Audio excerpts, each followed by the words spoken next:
You are listening to the People Centric Podcast, where we talk through the toughest challenges that people face at work and give practical advice to fixing those challenges. Thanks for joining our movement to create workplaces that are happier, healthier, aligned, and empowered by putting people at the center of all that we do.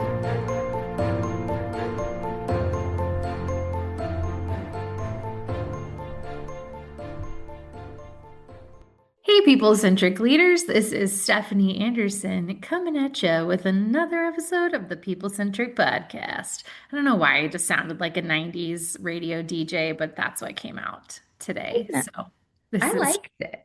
It reminds me of, when I was a kid and we would make our own recordings of radio shows on cassette tapes. Well, thank you guys. This is the encouragement that I needed for continual use of my radio DJ voice. So you can hear it with me today if you start recognizing those voices. I've got Bethany Tapp and Diana Royalty on the podcast with me today. And I think we've got a fun topic for us to dive into. And this is one we started having really, really good conversation about. And we just said, okay, we need to hit record and keep this going. But Diana brought up this topic, and it's career truths that no one tells you. And, this isn't our first rodeo for us three on the podcast today. And so we quickly put together a list of some things that we kind of learned in the school of hard knocks, growing up in our careers, growing in our industries, our expertise, our skills. And so we thought we would talk about some of those today and hopefully provide some helpful insight or advice for those of you who are growing in your career, or maybe you're facing some disappointment about where your career is at right now, and maybe this will be a little bit of a commiseration, but maybe also help give you some language to say, okay, how do I keep going?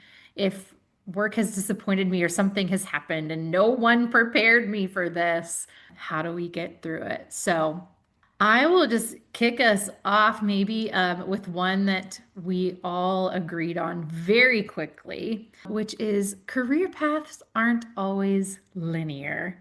I know for me in particular, especially like the university I went to and how the business department would talk about things, it felt very formulaic. Right? Like you go to college and you study hard and you get the good grades and then you'll get the job. And then you show up at the job and you work really hard and you show them how smart you are. And then you'll get the promotion. And then after that promotion, and it just cycles and cycles until I guess you're running the company someday. I don't know. They never clearly defined the end point of just like ultimate success. You're completely fulfilled, and you'll just keep moving up the ladder in this very linear fashion. And wow, that's not true. So not true. Guys, my degree is in child and family education. That's my undergrad. I went later and got a master's degree in business, but I didn't start out where I ended up. And I don't even know if I'm done ending up. You know what I mean? What's next? You could be an astronaut. Why not? Yeah. So I don't know. Maybe I'll go get my doctorate of business. Be a business doctor. Fancy. I'm not doing that. That's kind of what we are. We're like business doctors. So. We are business doctors. I see the credentials. But I mean, I didn't start out thinking I was going to end up here, and my career kind of went backwards and forwards. And, I took a step back at points and I took giant leaps forward at points. And it definitely wasn't linear. I don't know if it was a roller coaster, but it was definitely, I don't know what I'm trying to say. It was around the block a few times. It was not linear. I would agree with that I've worked in multiple different industries, lots of different levels of position, everything from obviously front line. I was an assistant at one point. I was on the executive team at a company, just every piece in between there. And yeah, it's definitely not linear. And like the pay isn't always linear either. I think that's another hard truth with the like career path part is like just because, you were getting paid to do this here somewhere doesn't mean that every next step is going to be up. And I mean, if that's happening, that's awesome. Great. And I think you should be compensated more as you build your skills and have more experience in your career. But yeah, it's a little more windy, more of a tango, one step forward, two steps to the side and around, and then somebody dips you, and then you got to keep going and refine your balance and do all of that. Unless you are a doctor, it's pretty linear, I feel like, maybe. Yeah. But I'm not a doctor, so I guess I don't really know, but I imagine it seems a little more linear. I don't know. I agree. Yeah. I Pretty clear think there are path. some careers that are like a little more naturally set up that way, or like, education, I think is another one. Like if you go to school to become a teacher, then you probably became a teacher. But then I also see like a lot of doctors that are like have these crazy side hustle businesses, or yeah, teachers who then do something completely different over the summers and they probably didn't imagine Switching, that. yeah. Yeah, the thing I think about with this is like career paths aren't always linear, but that's not necessarily a bad thing. I think that the thing about it is if you just know that going in that, I started in content marketing whenever I first started my career, and I did not really know where I was going to end up. I just kind of thought like, probably like, I don't know, advertising in general, like maybe that's going to be what I do.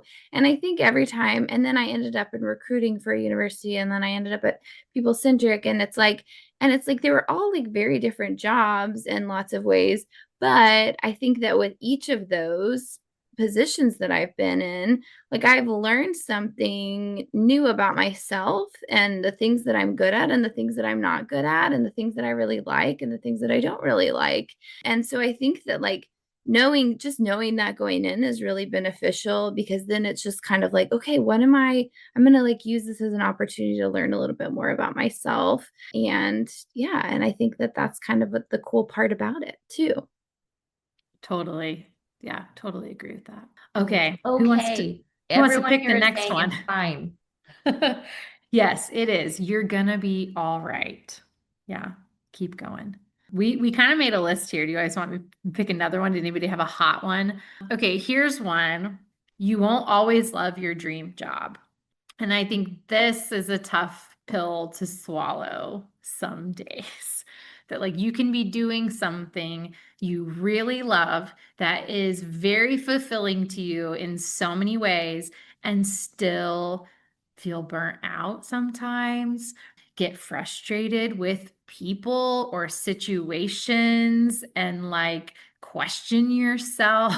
Like I think there is a little bit of this myth that like once you discover this magical career purpose for yourself, that then it's just like easy breezy, smooth sailing from there. You're going to just experience fulfillment. And that if all of a sudden one day you're not feeling great about it, then like, sorry, the magic's gone. It's not your dream job anymore. You got to figure out another one.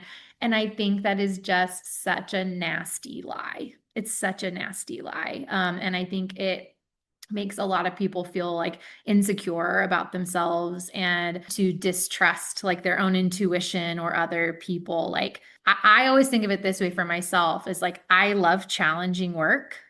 And that is very motivating to me if my work is challenging. And so there are going to be days like it feels really hard and I want to grow. And so I'm also not only picking work that's challenging, but then I'm challenging myself on top of that. So when I combine those two things, that means that there's going to be some days where I am over challenged in my job, or it feels really frustrating because I can't do something, or something that I worked really hard on breaks. So yeah, how do you guys experience that?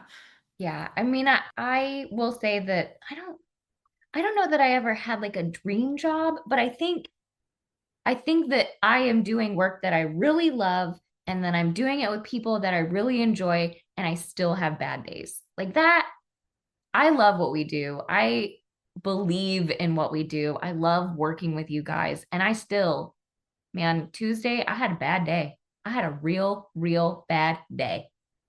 And I didn't enjoy that day.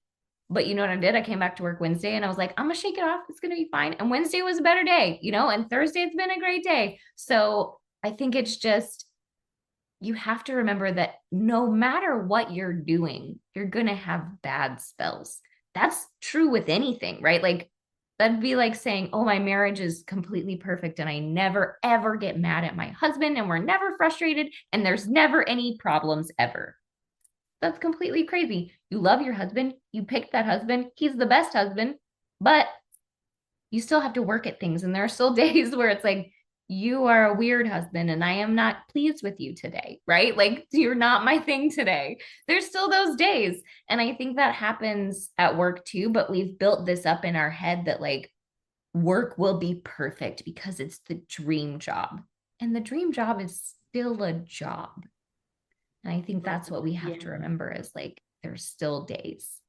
Yeah. Like you said, I can't help but think there's always, you think about people who have these like, I don't know what the world would consider as like dream jobs. So like you think about the athletes and the, actresses and the whatever, and you're like, man, we idealize like their lives too, but we also see and hear many of them talk about like, gosh, this is really hard, or, I don't like this part of having this level of fame or money or whatever. Like it's not always fulfilling, or it's stressful because I can't go anywhere, or I have to maintain like this level of athleticism or whatever fitness to be able to keep my job literally and I'm aging, and it's like all of those different things. And so yeah, there's no dream job is going to be perfect. And on the flip side, I think to maybe talk about what we just said a little bit differently too, is like, I think it's also okay to recognize that if you are in your dream job and like sometimes it's okay to admit that like maybe you didn't know what it was going to really look like too, and to say like, oh, this isn't what I thought it was going to be. And if you do need to make a change for yourself, that like that's not necessarily a failure. It was just like, I just didn't know that because I haven't been in that position before. I didn't see that. As long as you're going eyes wide open to what you all said, to say like, if I go do something else, I'm not chasing perfection. There will be things in that role that I don't necessarily love either, because nothing's going to be perfect. And so I think that's kind of like the nuance to it too, that I would throw in as well.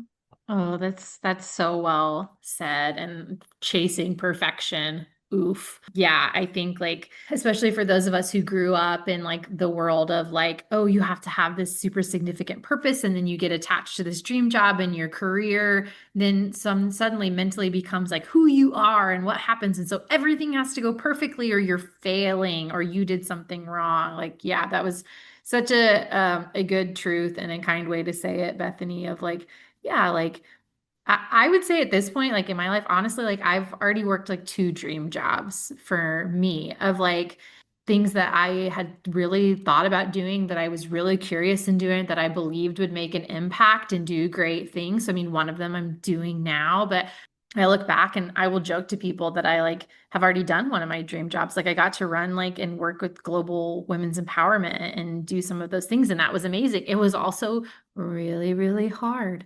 And there was a moment where I did decide to like step away from that and go for a new dream and do that. So that was so well said.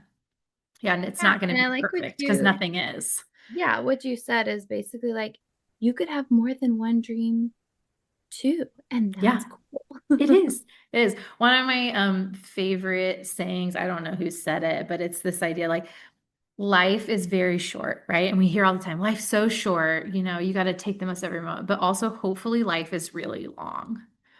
And hopefully you get to do many things that you're passionate about. And so like, if this ain't it right now, just keep going. Like maybe it's just a bad day, maybe it's just a bad week, but it's not a bad life. You can dream another dream, do something else. Okay, one that you brought up, Bethany, that I thought was so good. So, again, truths no one tells you about work is you have to set your own boundaries and manage your own time. Nobody else is going to do that for you. Yeah. Yeah, that was, I feel like, something in like my first career, right out of college. Quickly, I was like, whoa, I could work like all the time. Not necessarily because I was happy doing it, but because it felt like I had to. Like there was always things to do. There was always a list of things. There was like, I could keep sending emails and checking my email all the time. It doesn't matter, whatever. And I think I just quickly realized like, oh yeah, like nobody else is going to turn that off for me. Like I have to do that. So if I don't set boundaries, I have nobody else to blame but myself. And so if I want to be really miserable, then I can keep doing this, or I can say, hey, this is when you need to like stop doing stuff, or here's how you could like manage your time a little bit differently. And like I think we flex and flow. I don't think that I've perfected that by any means. When you're in different jobs, that like that changes too. But I just think that that was one of the things that I just nobody told me going into my career, that I was like, oh no, I have to do that because nobody's gonna tell me. With that too, I think nobody's gonna tell me when to take vacation, right? Like nobody's gonna tell me when to take time off. Like that is my responsibility to do. And so if you're not doing that, I would say like plan that time off, because most bosses, some bosses are really nice. Diana's told me that before. Like you should take some time off. Oh my gosh. Right? Yeah, I love that you said that. And it's funny because I hadn't totally thought about it as a learning moment for people, but I think it's true. I think it's totally true. When I started working, I had a shift. And during that shift, I had these boxes to check, right? I worked at a video store. That's how old I am. And it was like, put the movies away, check out customers, empty these things, right? Take out the trash. There was a checklist. And when those things were done, it was done. And then my shift was over and I went home. And then when you get into like the 8 to 5, here's your job description. There is no list of things for you to check off. They're going to keep constantly coming, right? And then you have to learn how to like project manage that. And you have to learn how to fit in, the daily responsibilities with the quarterly responsibilities, with the side projects, with the clients. And it gets all confusing and crazy. And I could spend 100% of my time talking to clients and then not check my email. And so you have to like figure out how to balance all of those things. And nobody helps you do that. Nobody helps you figure that out. You have to figure out the systems that work for you in the order that works for you, and still be very clear about, I'm going to go home at this time roughly every day. And like, I'm going to turn off at these times. And like you said, Bethany, I'm going to go take this vacation, and understand that it's just got to be okay without me, even though you feel really responsible for some of that stuff. For sure. Yeah, and as we've been talking, it makes me wonder like if there's somebody out there who's like, but I think work should do that for you, and leaders should care and set those expectations, and work should be healthier, or like I can't remember which European country just like put into effect that like now legally employees do not have to respond to work calls and emails outside of working hours. And while, yes, I think that's a beautiful vision of like that your leaders would just help you with all of that. When we were talking about this in advance of recording, we all kind of agreed like you actually kind of don't want them to do that, because they are going to come up with something that is positive for as many people as possible. I think like if they're doing it with really good intent, it's as positive for as many people as possible, but it also really keeps in mind like what the company needs from an employee, and unfortunately does not take into consideration maybe what you need from your job right now, or what boundaries are healthy for you. And saying it that way of like what works well for most people, like they know, and leaders know when they make these type of policies, like it's not it's not going to fit for everybody. And so I think you don't really want your job doing that for you. You want to be able to define that for yourself and have that freedom and flexibility. And, if your company has policies that are not supportive of you, just like go talk to your manager about it. But one that always sticks up to me is so many people have their work email on their phone. I think a lot of people have an email app on their phone. A lot of people have email notifications turned on. And this is one that I will just say personally, I don't think I've had email notifications turned on for my phone for like 10 years. Number one, it's super distracting for me to get a notification. So I was like, I can't handle all of this. So I turned it off. But I've talked to so many friends who, when they're struggling with like this like balance and integration and how they're managing their time and where they have some boundaries for their personal lives, that then all of them are like getting email notifications all day long. And they're like, well, my boss emails me in the middle of the night. And I'm like, well, maybe that's what works for them. But like, unless they've explicitly told you, you have to respond to my emails as I send them. And you must do that right in the moment and pick up your phone and do that from wherever you are in the world. Like, I've never seen an HR manual that says you have to have email notifications turned on for your phone. And like, you don't want them making rules like that. Yeah. And I would say that I think the three of us all produce a similar amount of work. We're all getting things out and doing things and taking care of stuff. And the three of us have very different ways of managing how that works. Oh, totally. I have email notifications. I love them. I use them. They keep me sane. Like I'm just saying, we all do the things and we all get them done and we output a lot of work. We all manage it very differently. And so I think it's important for you to really, truly figure out what works for you and not go by what works for somebody else. Right. Totally. Yep. Yeah, which is why we don't have a rule about email notifications, right? Totally. Yep. Yeah, because what works for Diana would drive me insane. Exactly. You would hate it. Yeah. I did for like the 10 seconds I had it on. I was like, this is the worst. I do that. Yeah. Terrible. Okay. Another one I feel like we could hit probably pretty quickly is this like CEO executive myth that like your CEOs and executives don't know everything. They may not know a lot of things.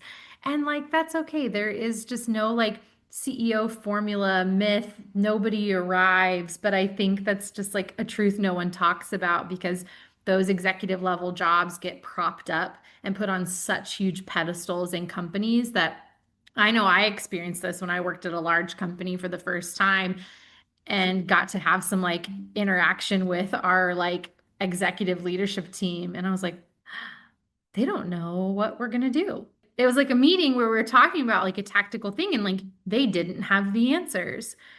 And I like walked out of the room and looked at my boss and I was like, they didn't know. I thought we were going to these meetings for the answers. Like that's why we were pulling them in because they're the almighty knowing executives.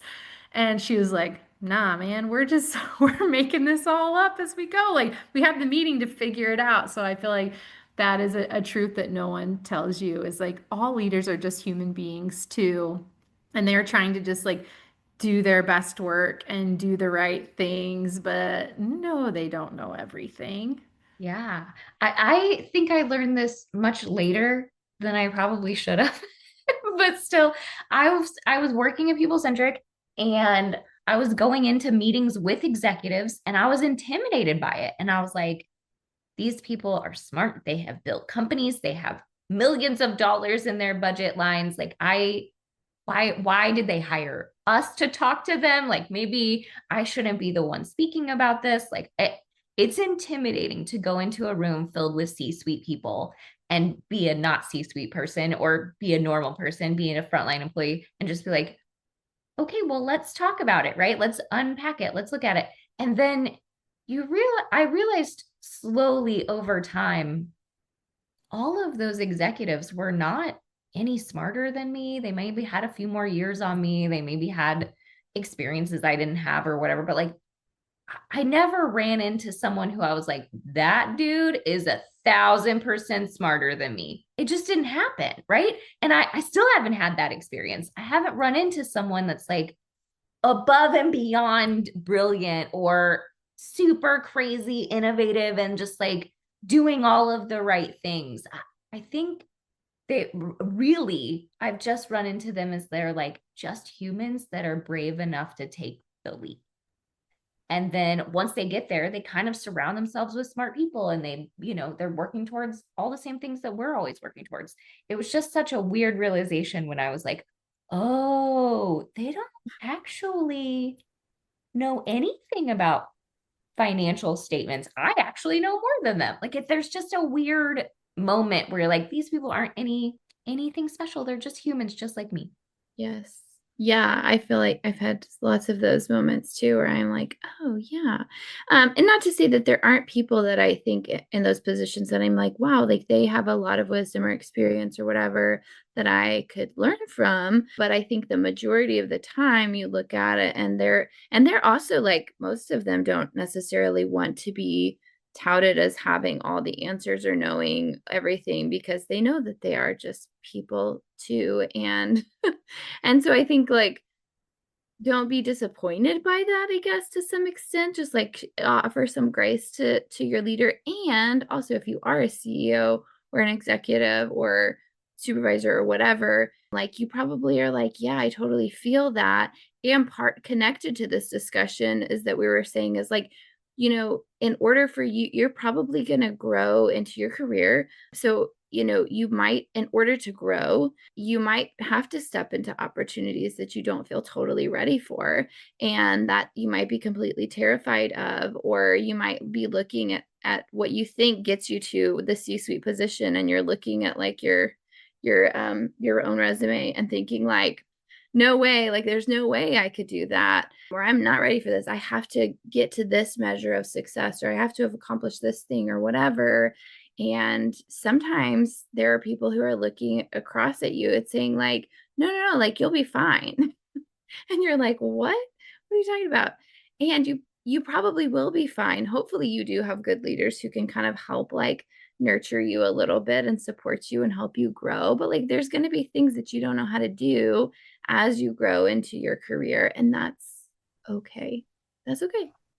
Yeah, yeah. I love that tie-in that you did, Bethany. I'm just like, yeah, like even you might get thrown into jobs or positions or moments where like you're gonna have to like grow, and it's like fast growth, and you've got to learn something new that you've never done before. I mean, I remember for a couple years I worked in finance as a recruiter, and I had to like learn all about lots of finance stuff to be able to recruit people to work in those jobs. And it's like when they hired me, like I didn't know a single thing about that. I mean, I don't say a single thing. I knew like my personal financials, but like I had to learn so much to do that. And so I think that's a great tie-in of like, yeah, like we will all experience that, and just understanding that like that's how your executives probably got to where they are too. And they've had to learn things.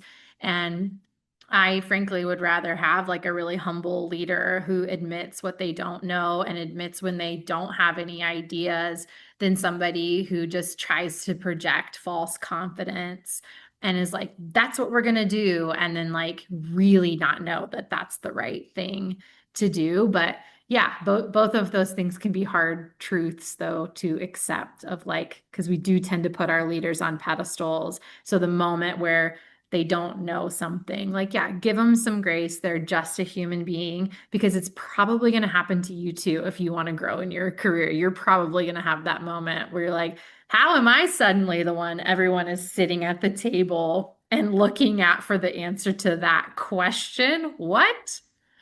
Oh.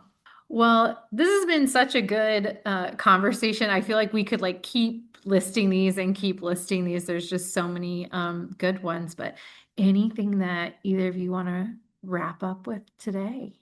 Well, I mean, we always say people can really email us, but I think it is an interesting topic. So if you have thoughts on like what are career truths that nobody else tells you, I think we would love to hear what those are. Maybe it could be like a part 2 if we have enough really good really good ones, but I'd love to hear from you. I'm going to second what Bethany just said. I would love to hear. And if we made a part 2 that was filled with all of your stuff, that would be so gratifying for me. So yes, please let us know. That's awesome. I will third that. So the motion has been passed. Send us your ideas, send us your thoughts. And you can listen to the outro to get the contact information and know where to send your ideas, or just generally, if you have a topic you'd love for us to talk about, send it over. We try to keep these really fresh and relevant to what we're hearing from people out there in the real world. So send us things you're dealing with or what things you're seeing in your companies. We'd love to talk about it and maybe help you through some of that with your thinking. So, all right. Well, thank you so much for being here today and listening to the podcast. We hope the rest of your day goes really well. Thank you for listening to the People Centric Podcast. We are so grateful for you joining us every week. If you like this content, please like and subscribe. Also, feel free to share on your social media with everyone that you know. It really does help us. If you would like to contact us, I have put our information in the show notes. Please reach out anytime. We love hearing from you. We will be back next week with a new topic. Until then, be well and lead well.